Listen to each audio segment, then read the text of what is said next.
एक झील जहाँ रात होते ही चीखें गूंजती हैं, एक जलपरी जिसकी हत्या ने खोल दिया पाप का दरवाजा, और एक राजकुमारी जो अपने राज्य को बचाने के लिए लड़ रही है उस तांत्रिक से जो अमरता की रहस्य का राज जान चुका है। लेकिन क्या होगा जब मृत जल कन्याओं की आत्माएं और देवी का रौद्र रूप टकराएंगे इस श्रापित झील में। ये कहानी आपके रोंगटे खड़े कर देगी। सच्चाई, जीत, भ्रम, सच का एक ऐसा जाल जिसे भेद पाना बहुत मुश्किल था। पहाड़ियों में स्थित रायगढ़ राज्य की प्रसिद्ध नागिनी झील का दृश्य। लोग कहते थे वहाँ एक सुंदर जलपरी रहती है जो झील की रक्षक देवी है। झील शांत थी, पानी चांदनी में चांदी जैसा चमक रहा था। ठंडी हवा बह रही थी, आसपास घना जंगल और दूर पहाड़ दिख रहे थे। राजकुमारी चित्रांगदा 18 वर्ष की सुंदर, निडर और घने कालो बाली वाली युवती झील के किनारे खड़ी थी। उसके साथ दासी रूपा भी थी। चित्रांगदा ने नीले रेशमी वस्त्र पहने थे और माथे पर छोटा सा चांदी का टीका था। उसकी आंखों में उत्सुकता थी। वह फुसफुसाई, रूपा, आज मैं जलपरी के दर्शन करूंगी। झील के पानी में हल्की हलचल हुई। अचानक उसमें से जलपरी प्रकट हुई। उसके सुनहरे बाल थे, नीली आंखें और निचला हिस्सा मछली की पूंछ जैसा था जो चांद की रोशनी में सुनहरा चमक रहा था। जलपरी ने राजकुमारी को देखा और मुस्कुरा दी। उसकी आवाज आई, राजकुमारी, मैं तेरे राज्य की रक्षक हूँ। झील के दूसरे किनारे घने पेड़ों के बीच छुपे थे मंत्री हरिचंद्र और तांत्रिक नागफल। मंत्री हरिचंद्र 40 वर्ष का, मोटा, घुंघरे मूंछों वाला लालची आदमी था।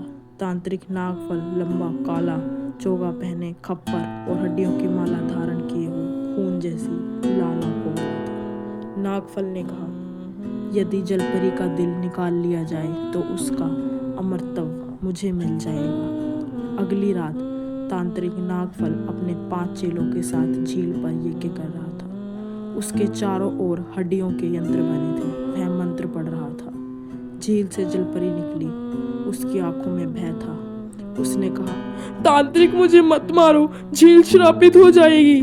पर तांत्रिक हंसा और खंजर निकाल दिया। चेलों ने जलपरी पर लोहे का जाल फेंक दिया। जलपरी छटपटाती रही। तांत्रिक नागफल ने खंजर उसकी छाती में घोंप दिया।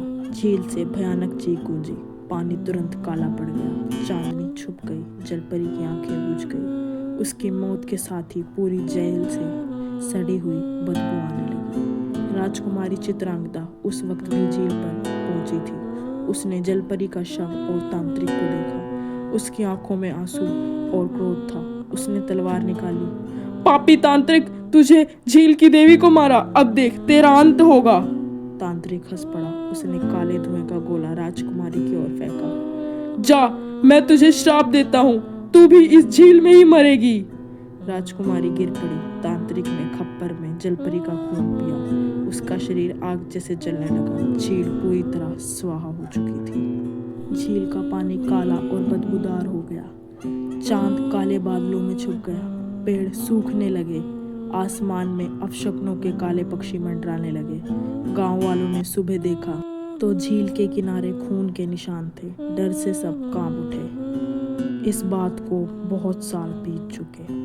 रायगढ़ अब एक पर्यटन स्थल बन चुका था। दिन में लोग घूमने आते, पर रात को कोई झील के पास नहीं जाता। डॉक्टर सानिया 30 वर्ष की researcher, ponytail hair styles, spectacles लगाए हुए, कार्गो जैकेट पहने गांव के बुजुर्ग से बात कर रही थी। बुजुर्ग सफेद दाढ़ी, मटमैला कुर्ता और लाल गमछा पहने था। दादा, क्या आपको सच में लगता है कि तांत्रिक नागफल आज भी जीवित है? वह बोले, बिटिया, वो मरा ही कहा था, अमरत्व का पाप किया था उसने।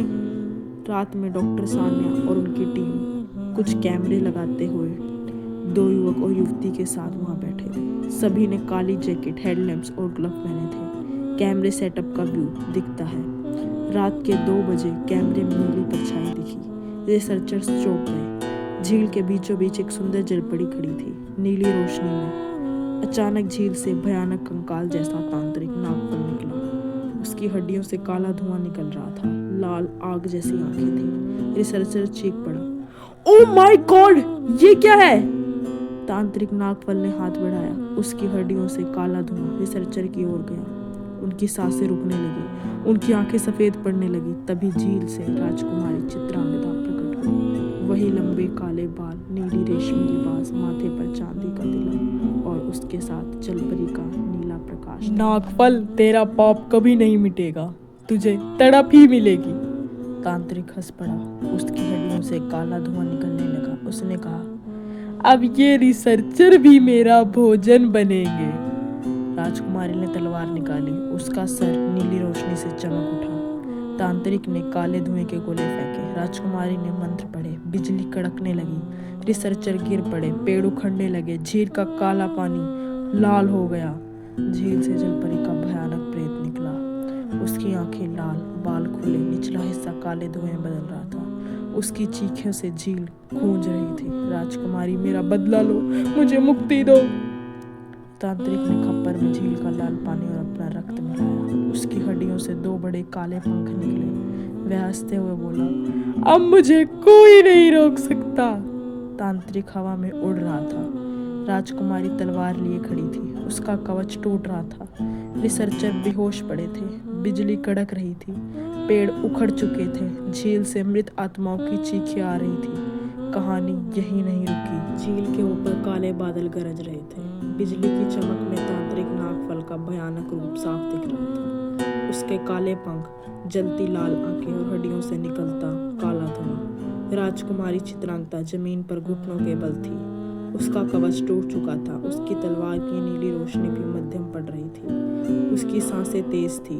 उसने हिम्मत जुटाई और धीरे आवाज में कहा, देवी जलपरी, शक्ति दो, यह अंत नहीं हो सकता। तांत्रिक नागफल ने खप्पर में जलपरी का रक्त मिलाकर काला धुआं पिया। उसकी हड्डियां लोहे जैसी काली हो गई। उसकी पीठ से और बड़े काले पंख निकल गए। वह हंस पड़ा। उसकी आवाज से झील और आसमान पूरा गूंज उठा। अब मैं अमर नहीं, शक्ति हूँ। राजकुमारी, देख तेरी झील का क्या हाल करूंगा। उसने अपनी हड्डियों से निकले काले सांपों को झील में छोड़ दिया। झील का पानी खौलने लगा। उसमें से मृत जलकन्याओं की सड़ी हुई लाशें तैरने लगी। उनकी चीख पूरी घाटी में गूंज रही थी। अचानक झील से एक नीला प्रकाश निकला। उसमें जलपरी का रक्षक रूप निकला। अब वह साधारण जलपरी नहीं बल्कि अवतार थी। उसके सुनहरे बाल हवा में उड़ रहे थे। आंखों से नीली ज्वाला निकल रही थी और उसका शरीर आधी जलकन्या आधा विशाल नागिन जैसा दिख रहा था। उसकी गूंजती आवाज आई, नागफल, तेरा अंत अब निश्चित है। तांत्रिक ने हवा में उड़ते हुए अपने पंखों से काली बिजली के गोले जलपरी पर फेंके। जलपरी ने अपनी नीली ज्वाला से उन्हें जला दिया। राजकुमारी ने भी हिम्मत जुटाई, तलवार उठाई और मंत्र पढ़े। आसमान में बिजली लगातार चमकने लगी। तांत्रिक ने जोर से चीखते हुए कहा, तुम दोनों मिलकर भी मेरा कुछ नहीं कर सकती। तांत्रिक नागफल ने अपने सीने से एक बीज निकाला। उसकी आंखें लाल चमक उठी। यह है अमरता का बीज। अब इस झील समेत पूरा ब्रह्मांड मेरा होगा। बीज हवा में उड़ने लगा। उससे काला धुआं फैलने लगा। झील का पानी अब काले तेल जैसा हो गया। रिसर्चर्स की सांसें रुकने लगी। राजकुमारी चीख पड़ी, हमें शक्ति दो जलपरी, हमें शक्ति दो। जलपरी देवी ने राजकुमारी की ओर देखा। चित्रांगदा, इस पापी का अंत तभी होगा जब तू अपना जीवन बलिदान करेगी। राजकुमारी की आंखों से आंसू बह निकले। उसने कहा, यदि मेरा राज्य और जलपरी की मुक्ति इसी में है तो मैं तैयार हूँ। राजकुमारी ने अपनी तलवार तांत्रिक की ओर तान दी। जलपरी देवी ने अपनी नीली ज्वाला राजकुमारी में प्रवाहित की। तांत्रिक नागफल की लाल आंखें और चमकने लगी। उसने भी काला धुआं उनकी ओर छोड़ा।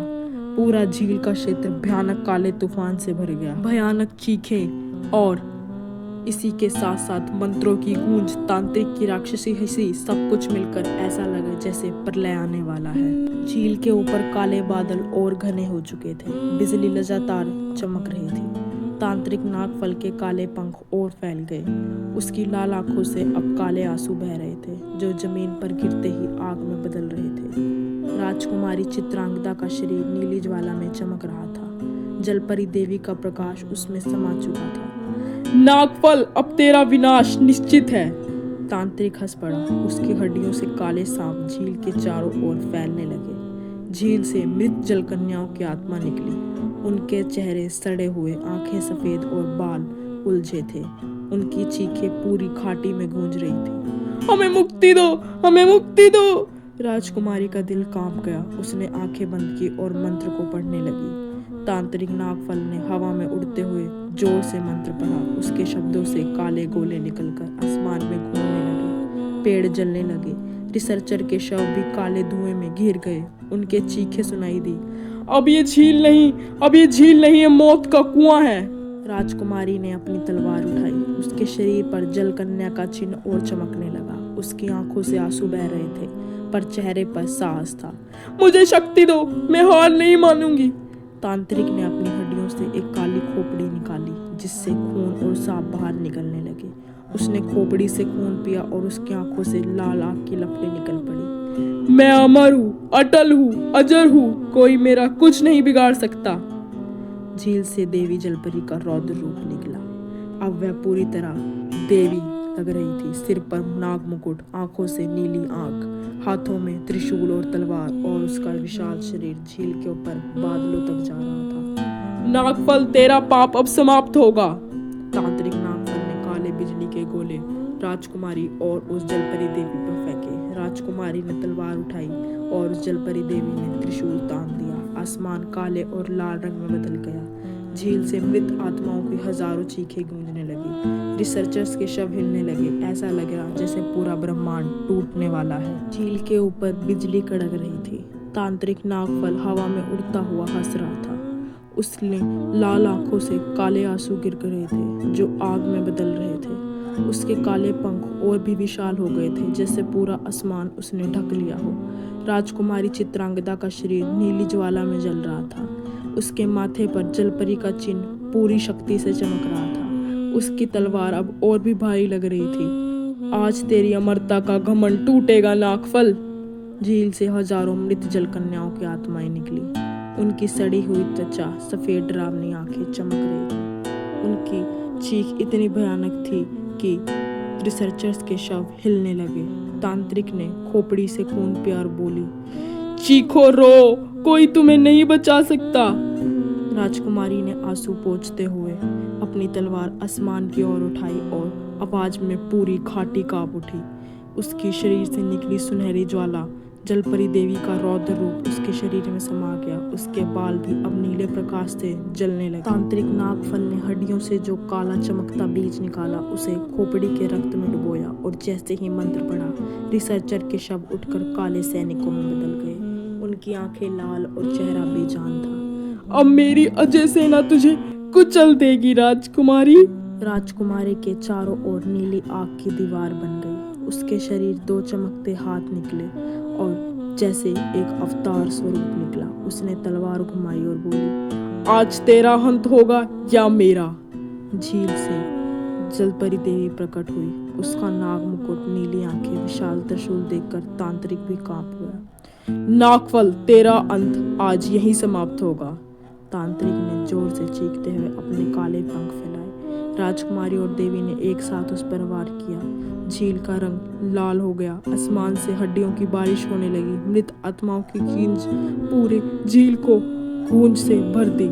ऐसा लगा जैसे ब्रह्मांड फटने वाला है। आसमान से हड्डियों की बारिश हो रही थी। तांत्रिक नागफल ने काले सर्पों को छोड़ना और शुरू किया।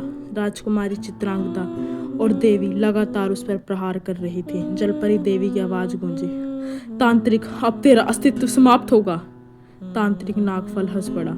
उस खोपड़ी से काले खून की कुछ बूंदें पीली और उसके शरीर से काले बीज के गोले निकलने लगे। उसकी आवाज गूंजी, मैं कभी नहीं मर सकता क्योंकि मैं मृत्यु से परे हूँ। राजकुमारी के शरीर से सारी चोटें नीली ज्वालाओं से भर गई। उसके माथे पर जलपरी चिन्ह अब 3 गुना बड़ा और चमकीला हो गया। उसकी तलवार विशाल नीले प्रकाश में बदल गई। देवी, इस तांत्रिक का अंत करने के लिए मेरा जीवन भी ले लो। जलपरी ने अपना त्रिशूल घुमाया। उसके सिर पर नाग मुकुट से तीसरी आंख खुल गई। उसकी नीली आग की लपटें झील के पानी को जलाने लगी। तांत्रिक की हड्डियों से धुएं के सांप निकलकर चीखने लगे। नागफल, तेरा यह अंतिम क्षण है। देवी की आवाज आसमान और पताल तक गूंज उठी। तांत्रिक नागफल ने छाती चीर कर वो बीज निकाला और जोर से मंत्र पढ़ा। बीज से काली बिजली निकली और सीधा राजकुमारी की ओर जाने लगी। राजकुमारी ने अपनी तलवार से उस बिजली को काट दिया। जलपरी राजकुमारी ने त्रिशूल से तांत्रिक पर वार किया। तांत्रिक की चीखें पूरे ब्रह्मांड में गूंजी। झील का पानी खौल उठा। मृत जल कन्याओं की आत्माएं चिल्लाने लगी। रिसर्चर के शव हिलने लगे। आसमान, धरती, झील सब कुछ टूटने जैसा लग रहा था। कहानी यही नहीं रुकी। उस राजकुमारी ने एक ऐसा कदम उठाया जिससे सारी घाटी कांप उठी। के सीने में दे मारा। तांत्रिक नागफल की चीखें ब्रह्मांड में गूंज उठी। उसकी हड्डियां काली राख में बदलने लगी। उसके पंख गलकर झील में गिर गए। राजकुमारी चित्रांगदा ने आंखें बंद कर ली। उसके माथे पर जलपरी का चिन्ह चमकने लगा। जलपरी देवी ने राजकुमारी को देखा। उसका स्वर सौम्य हो गया। चित्रांगदा, तेरा बलिदान इस झील को श्राप से मुक्त करेगा, पर तुझे इस जीवन को त्यागना होगा। राजकुमारी चित्रांगदा ने कहा, मैं तैयार हूँ जलपरी देवी। मेरा जीवन इस झील और इसके जीवों के लिए है। राजकुमारी ने अपनी तलवार झील में डाल दी। तलवार का नीला प्रकाश झील के पानी में फैल गया। झील फिर से स्वच्छ नीली हो गई। राजकुमारी का शरीर धीरे धीरे जलपरी में बदलने लगा। उसके पैर जलकन्या की पूंछ में बदल गए। उसके माथे पर वही तेज जो पहले जलपरी के तेज था। जलपरी देवी ने अपना हाथ उसके सर पर रखा और कहा, अब तू इस झील की रक्षक है। तांत्रिक नागफल की राख झील में घुलने लगी, लेकिन उसकी आत्मा काले धुएं में बदलकर झील के नीचे समा गई। उसकी भयानक आवाज गूंजी, मैं लौटूंगा और इस बार पूरे ब्रह्मांड का नाश करूंगा। राजकुमारी चित्रांगदा अब जलपरी बन चुकी थी। उसके सुनहरे बाल पानी में लहराने लगे। उसकी आंखों से नीली ज्वाला निकल रही थी। झील शांत हुई। मृत जल कन्याओं की आत्मा नीले प्रकाश में बादल की ओर उड़ गई। वहां जलपरी देवी भी धीरे धीरे प्रकाश में लुप्त हो गई। सदियां बीत गई। एक दिन उस झील के पास एक यंग रिसर्चर खड़ी थी। उसके गले में वही जलपरी का चिन्ह चमक रहा था। उसकी आंखों में अचानक नीली आग जल उठी। हवा में किसी की फुसफुसाहट गूंजी। चित्रांगदा लौट आई है क्या बेटी? रात के सन्नाटे में झील का पानी हलचल करने लगा। झील के नीचे काले धुएं में आंखें चमकी। तांत्रिक नागफल का चेहरा काले धुएं से बना दिखा। उसकी भयानक हंसी, मैं भी लौटूंगा समय के साथ साथ। इतनी आसानी से नहीं मरूंगा मैं। तांत्रिक नागफल की आत्मा धीरे धीरे आकार ले रही थी। मैं मृत्यु से परे हूँ। अब मेरा समय शुरू हुआ है। यंग रिसर्चर जिसका नाम कविता था झील के किनारे बैठी थी। उसके गले पर जलपरी चिन्ह उभर रहा था। उसकी आंखें भी नीली हो रही थी। उसके अंदर से राजकुमारी चित्रांगदा की आत्मा बोल उठी, तांत्रिक लौट आया है। अब युद्ध फिर होगा। और अचानक से वह सोचने लगी, मैं क्या बोल रही हूँ। झील का पानी अचानक उबलने लगा। काले धुएं से नागफल का शरीर बनने लगा। उसकी हड्डियों से काले सांप उस झील में तैरने लगे। झील का पानी काला पड़ना शुरू हो गया। वह ये सब अपने कैमरे में रिकॉर्ड करना चाहती थी, पर ना जाने क्यों वह कुछ भी महसूस नहीं कर पा रही थी। उसकी सारी टीम बेहोश हो गई और जलपरी देवी का स्वर गूंजा, डर मत, डर मत। तू चित्रांगदा है। ये तेरा पुनर्जन्म है। युद्ध कर, जीत, तेरा अधिकार वापिस पा। और उस रिसर्चर की आंखों से आंसू बहने लगे और उसकी पकड़ अब धीरे धीरे अपने शरीर से छूट रही थी। उसने अपनी हथेली को झील के पानी में डाला। उसका पूरा शरीर नीला हो गया। उसके पैरों की जगह अब जलपरी की पूंछ थी। यही तेरी नियति है कविता। कविता तेरा पुनर्जन्म है, पर तू जलपरी है।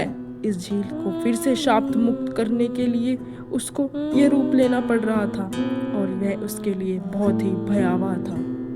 उसने जोर से मंत्रों का उच्चारण शुरू कर दिया और उसका चेहरा बेजान और नया चेहरा खिला हुआ सुनहरा उभरने लगा। हड्डियों से धुआं निकल रहा था और वह तांत्रिक उभर रहा था। कविता जो अब राजकुमारी बन चुकी थी, अब उसने युद्ध शुरू किया। यह काल युद्ध होगा। तांत्रिक की हंसी और तेज हो गई। आसमान में बिजली कड़की। झील से मृत कन्याएं फिर उठने लगी। पूरा वातावरण कांप उठा और कहानी यही नहीं रुकी। गाइस, इसका पार्ट 2 देखने के लिए और सीरीज के साथ बने रहने के लिए हमारे चैनल को सब्सक्राइब कीजिए और ऐसे इंटरेस्टिंग वीडियो के लिए हमारे चैनल के साथ बने रहिए और जल्द से जल्द इस वीडियो को 16 के लाइक तक पहुंचाइए।